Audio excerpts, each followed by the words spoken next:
We go live to Zambia now, where my colleague Maxwell Agbagba is in an interview with President John Dramani Mahama. Host Maxwell Baba from Joy News in Ghana. Now, the President of the Republic of Ghana, John Dramani Mahama, is in Zambia for a 3-day state visit. He has held high-level engagements with President Hakainde Hichilema, witnessed signing of MOUs, focusing on cooperation in trade, investment, and regional development, and addressed the Zambian Parliament. This morning, President Mahama addressed the Zambia-Ghana Business Forum here at Intercontinental Hotel. We are privileged to host President Mahama, who speaks to us about the significance of this visit, Ghana-Zambia relations, and the priorities that shape the African continent. I am co-hosting this interview, like I announced earlier, with my colleague from Joy News in Ghana, Maxwell Agbagba. Your Excellency, we're happy that you could give us the opportunity to talk to you. Thank you very much. Maxwell? Your Excellency, a while ago, you described this state visit as not a champagne-popping state visit, but a food-eating one. Many international relations experts I've been speaking to tell me that this visit has rekindled the Ghana-Zambia relations, like what we used to have back in the Nkrumah days. I want to find out what went into the decision to visit Zambia. What went into the decision to accept to visit Zambia? I want to first thank the Zambian people for the warm welcome we got, and to thank President Hichilema for his invitation. We have met several times on the sidelines of international conferences, including the African Union. And he's a person whose political career I've followed, and I've admired him and the bold decisions that he has taken. I have had to take some of those decisions in Ghana. And so in our interactions at the sidelines of conferences, we discussed, and he said, well, I'll invite you to Zambia one day. And so it just happened. I got the invitation, and I gladly accepted. I've been to Zambia only once. It wasn't a proper visit. I was president at the time. I touched down at the airport, and we had held a meeting at the airport. I never got to come into Lusaka town, and so I don't consider that a visit. So this really is my first official visit to Zambia. I want to commend the Zambian protocol and government for the way this visit was organized. Normally, visits are just diplomatic, you know, to forge some closeness between countries. But this has gone beyond a normal state visit with the way it was structured. And so I want to commend our Zambian counterparts for that. Indeed, we've learned something from this state visit, and I think when we go back, we're going to restructure the way we hold our state visits. President Hichilema has been with me all the way from the airport, met me at the airport. We held the bilateral discussions. He was there with the ministers throughout. We all sat in throughout. The only place he didn't go to with me was to Parliament, because, of course, that's a different branch of the government. And then, again, in the evening, we had the state banquet. And then today he was with us in the business forum the whole time. Yeah. And so it's been a very good visit. It's not been, like I said, the normal champagne popping, backslapping, and then have nice dinners, and then that's the end of it. We sign MOUs and we go. We had a special session, which was a tete-a-tete session. They gave us 45 minutes, the two presidents. We went more than 1 hour, and they had to finally come and break it up, because the discussions were so interesting. We found similarities between our two countries. We had both had economic crisis, you know, and we've had to institute difficult reforms. And those reforms are beginning to yield fruits, both in Zambia and in Ghana. And so there were a lot of things that we're doing in common. But there are many things too that Zambia has a comparative advantage, and others, Ghana has a comparative advantage. So we decided that permanent joint commissions are not enough. We just go, diplomats talk to each other, we sign MOUs, and then that's it. We must enhance the partnership between Ghana and Zambia to a whole new level, which we haven't framed the title yet, but we'll call it temporarily an enhanced economic development partnership, something like that, you know, but we'll firm that up. But all this is based on the previous relation between Ghana and Zambia as a result of the friendship between our two founding fathers, Kaunda and Nkrumah. The relations between Ghana and Zambia are historic because Ghana was the first sub-Saharan African country to gain independence. And as soon as we gained independence, with what our president said when he said the independence of Ghana is meaningless, we had achieved liberation. He said our liberation is meaningless unless it's linked up with the total liberation of the African continent. And so from then, Ghana became the liberation headquarters. Zambian freedom fighters, Kenyan freedom fighters, South Africans, you know, Ugandans, everybody came to Ghana, either to attend the Ideological Institute, or some of the cadres and freedom fighters attended school in Ghana. And many of them held Ghanaian diplomatic passports, because in some cases they were declared terrorists, they wanted to arrest them, and so we had to give them diplomatic passports to be able to not get arrested when they travel. And so that historic relation was to achieve political independence. Now we have political independence.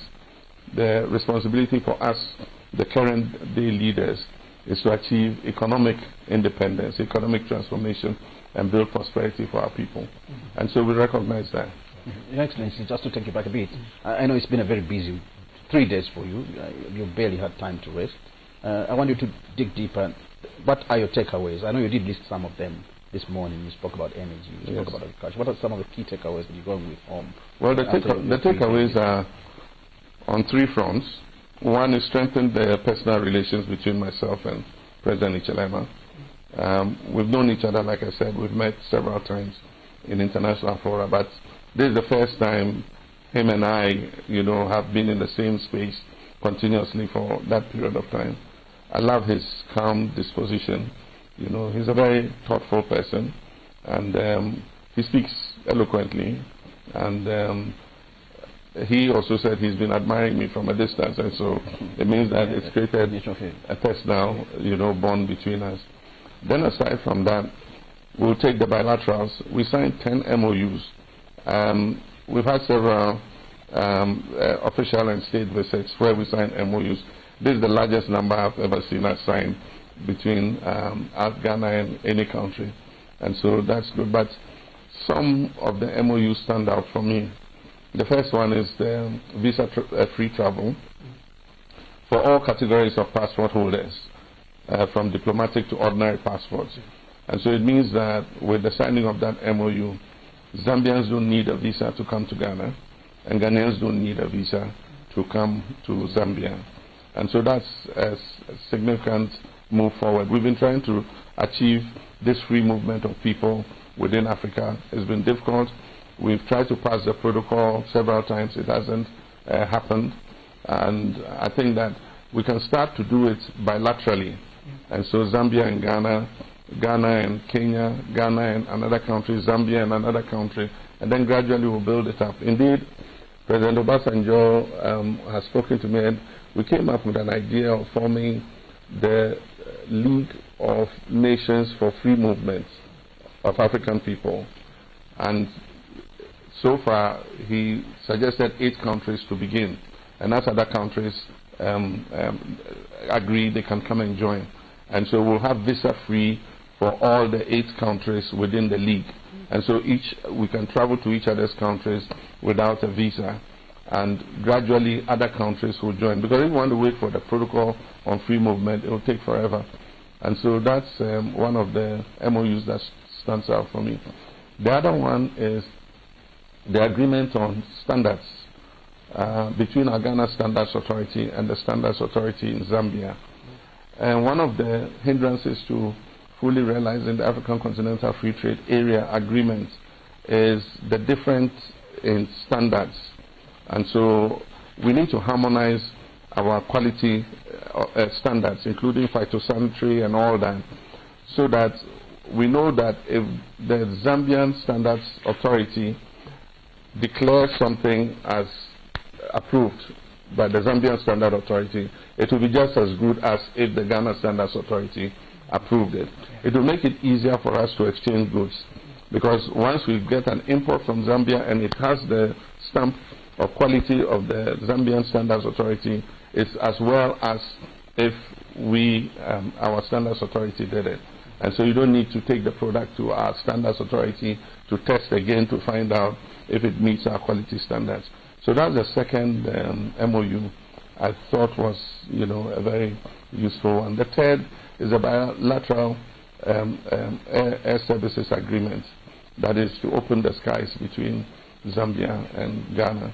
And so if we have aircrafts or we have national airlines and we decide to do direct flights to each other's countries, the agreement has been signed already. Ghana is looking to establish a national airline. And so when we do, if we want an East African hub or we want to fly into Zambia, we don't need any other special permissions. Your Excellency, the journalist team was at the National Assembly of Zambia yesterday when you addressed the House. We interacted with some members of Parliament and we received rave reviews from them. President Hichilema yesterday also at the state banquet mentioned it. I want to find out what significance is to have Zambia to address their National Assembly, and how does it tie into the Pan-Africanism agenda initiated by President Nkrumah, which you are reviving now? Yeah, thank you very much. If you know the history of diplomacy and official and state visits, one of the highest honors that can be given to a president is to address the country's parliament. Yeah. And so when I got the program, and it indicated on the program that I'll give an address to the National Assembly, I considered it a very significant honor that the Zambian people have done to me. To be given the platform to address representatives of the people, I think is one of the greatest honors. It gave me a bit of a sense of nostalgia, because I've been an MP myself for 3 terms, representing the Bole-Bamboy constituency in Ghana. And I know how MPs behave. We are all the same. There's no difference between the Zambian parliament and the Ghanaian parliament. Yeah. And so when we got in the here's and all that, we all used to do it before. Yeah. And then also the comments and heckles while you're on the floor. And so Hichilema said I used a trick to disarm the MPs by telling them that I'm used to heckling. Of course, in Ghana we read the State of the Nation address. Yeah. And when you read the State of the Nation address, heckling is, a part of the British tradition, which has been a carryover to our traditions. And so I told them I was used to that. But I thought that I should give a speech that highlights what we call the Accra Reset. Yeah, and the Accra Reset is about what chart Africa should pursue in the changing geopolitical world, because the rules-based system, multilateral system, has become shaky. Countries are acting unilaterally. They are cutting down their overseas development assistance. Humanitarian assistance has gone down. Africa cannot continue going cap in hand, begging for that kind of assistance. We need to pull ourselves up by our bootstraps. And so I chose to give a speech that rallies Africa together based on the objectives of the Accra Reset, so that we can, one, come together, collective decision making, and then apart from that, carry out internal reforms in terms of our governance and everything, respect for human rights, and all the fight against corruption, accountability, selfless leadership, service, consider leadership as service to the people. All those things are necessary for us to be able to face the rest of the world. And I said the Accra Reset is not about disrupting global partnerships. It's about forging new ones based on mutual respect and shared prosperity. And so that formed the theme of the speech, and I think that it's a carryover from the early days of Pan-Africanism. And, when President Nkrumah said, we need to show to the world that after all, the black man is capable of managing his own affairs. And so we must learn to manage our own affairs. And in all that is the issue of national sovereignty over our natural resources. The colonial period where, you know, our resources were pillaged and just sent away, you know, without any real value coming back to us, must change. I mean, we must take more control of our resources. We must make more out of our resources. We must add value to our resources before we export. We cannot continue to be exporters of raw material without, and then they go add value to it. They take copper out of Zambia. They go use the copper, produce finished products, and bring the finished products back to Zambia at 1,000 times the cost of the copper ore that they took. Same with Ghana. Manganese, bauxite, and all that are taken in their raw form, and they're used to produce items that are brought back to us at 1,000 times the price. And so in Ghana, we are changing the narrative. We are asking to ban export of raw bauxite and raw manganese, and we've asked the mining companies to set up the refining plants to refine the ore into at least primary processed products before they are exported. With bauxite, we want the full value chain, you know, from the ore to the alumina production, and then to the Valco aluminium smelting, so that we bring it out in its purer form for use as engine blocks for aeroplane manufacture and all that kind of thing. We started with gold. You saw there was a signing ceremony with Gold Coast Refinery to refine 1 ton of gold a week, which amounts to about 52 tons of gold a year. Our total production from the small-scale mining sector is 104 tons. So if we are refining 52 tons, it means half our production from the artisanal and small-scale mining is going to be processed and refined before we export the refined gold, which has a higher value than when you export the raw bullion, they call it Dory gold. And then when you refine, you're able to get silver, nickel, and other, you know, metals that are associated with gold. And so I think that we can share the same examples with Zambia to push for value addition, and then for more, you know, sovereignty over their resources to earn more money. I mean, people can come and take these things cheap, and then our people sit in poverty, just watching them cut away all the wealth without anything coming back in return. So, Excellency, you spoke about the sovereignty on resources. One of the causes that is getting stronger is the issue that African countries must trade among themselves, do business among themselves. President Isham has been consistent on this call. I heard you make the call as well on that one, that there must be more trade. This morning we heard that the trade is as low as 20%. What gives you confidence that this is achievable now, particularly looking at maybe your visit to Zambia, Ghana?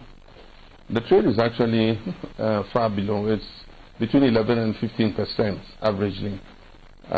But why they say 20% is a lot of the informal trade in food across our borders is not captured in the trade statistics.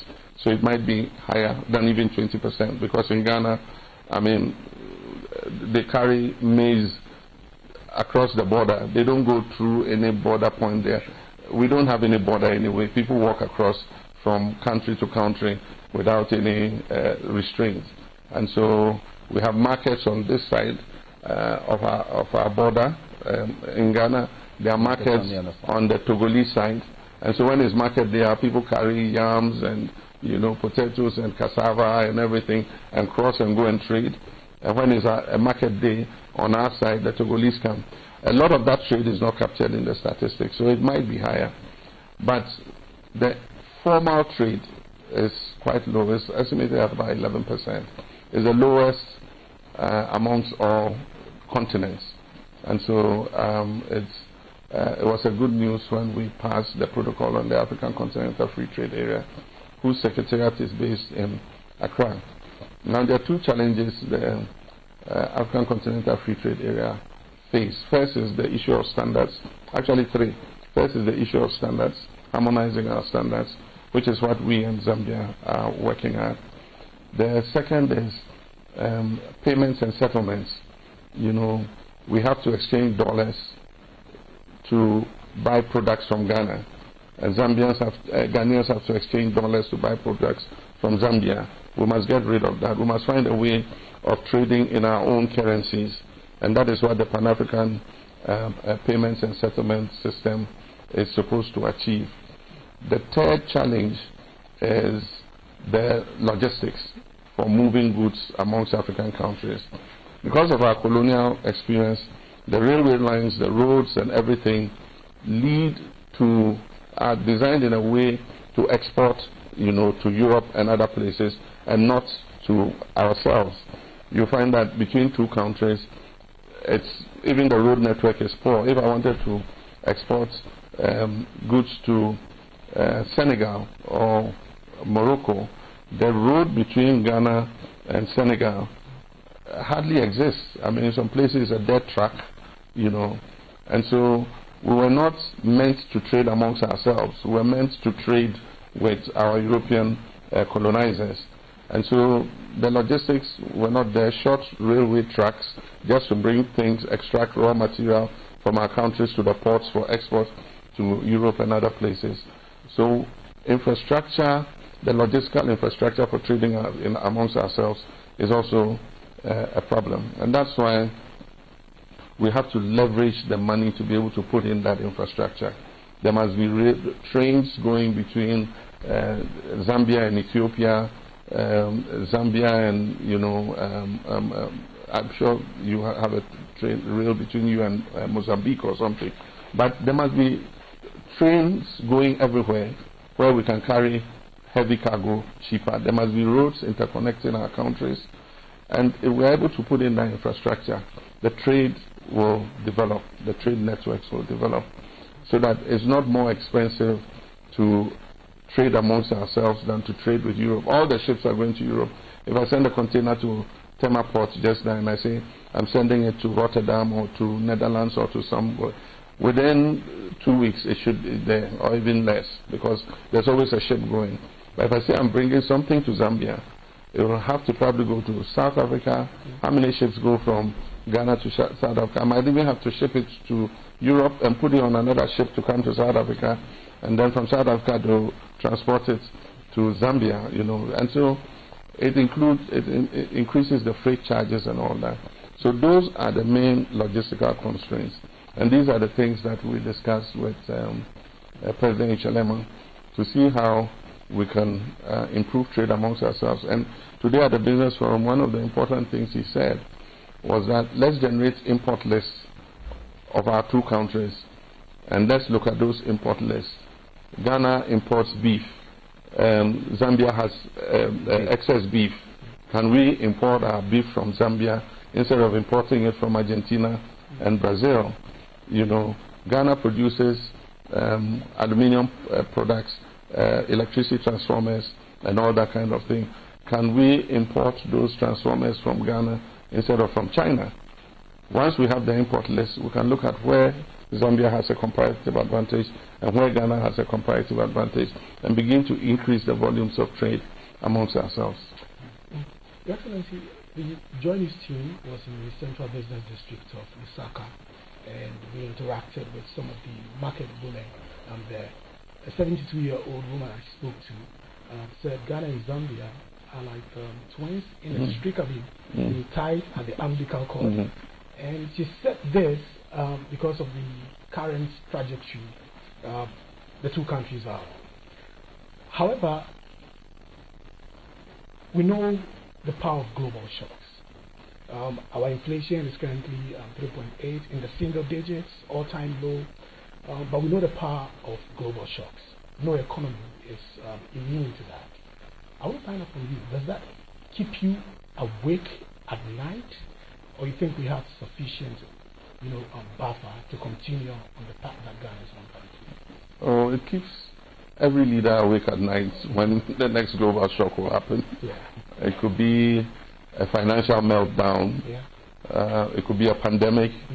It could be earthquakes, volcanoes, disruption of international travel, and all that. So these things, it's not a question of if, it's a question of when, because these shocks will come, and they come in different magnitudes. Some more severe, some, on the lighter side. And so every country must aim at creating what I call a resilient economy, an economy that has enough shock absorbers or buffers to be able to stand external shocks. When I spoke with President Chilema, we recognized immediately the similarity of the trajectory on which both our countries have been. He took over a difficult economy and has been implementing quite bold reforms to turn the economy around. And the results are beginning to show in terms of lower inflation, stronger value of the Zambian kwacha and all that. The macroeconomy is looking better, the investment environment is looking better. And it's exactly similar to Ghana. Like Zambia, we also just came out of a debt restructuring. I also inherited a very difficult economy. Inflation at 23.4%. The local our currency, just kept depreciating in value, and aside from that, investor confidence was low. Foreign direct investment had gone down, and so we've all been implementing quite bold reforms. And in Ghana, as in Zambia, the turnaround has happened, and results are beginning to show positively. One of the things we need to do is to build our foreign reserves, which is what we're doing in Ghana. In 1 year, we've moved our reserves from $8.9 billion to $13.4 billion in 1 year. We want, over the next 3 years, to increase our reserve position to beyond $20 billion, so that if anything happened, we would have enough buffers in terms of our reserves to be able to tide over whatever shock it is. And so I think that one of the things to do is to build the foreign reserves. The other thing is the creation of an environment that is conducive to business, so that you have a multiplier effect in terms of people's incomes and opportunities for people. Because ultimately, your reserves alone are not able to do it. It is boosting the per capita income of your people, so that if anything happens, they still have the kind of income or capital to be able to survive or to bring themselves back up. Look at what happened with our economy. Many companies collapsed completely. There are people whose businesses, no longer exist. But if we're able to run our economy in a way that creates opportunity and makes people able to invest in bonds and other things, after a global shock, they're able to liquidate their bonds and either build their industries back, or if they have collapsed, to invest in some new area. I think that's what we should be doing. Your Excellency, this could be a double-barreled question for me. One is that you're moving the relationship from the historical one to economic one, and you've pledged a more advanced framework, which name is being designed. What practical benefits are citizens of the two countries likely to see soon? President Chilema said something very profound. He said, the economy is at the basis of everything. You can talk about education, you can talk about agriculture, you can talk about anything.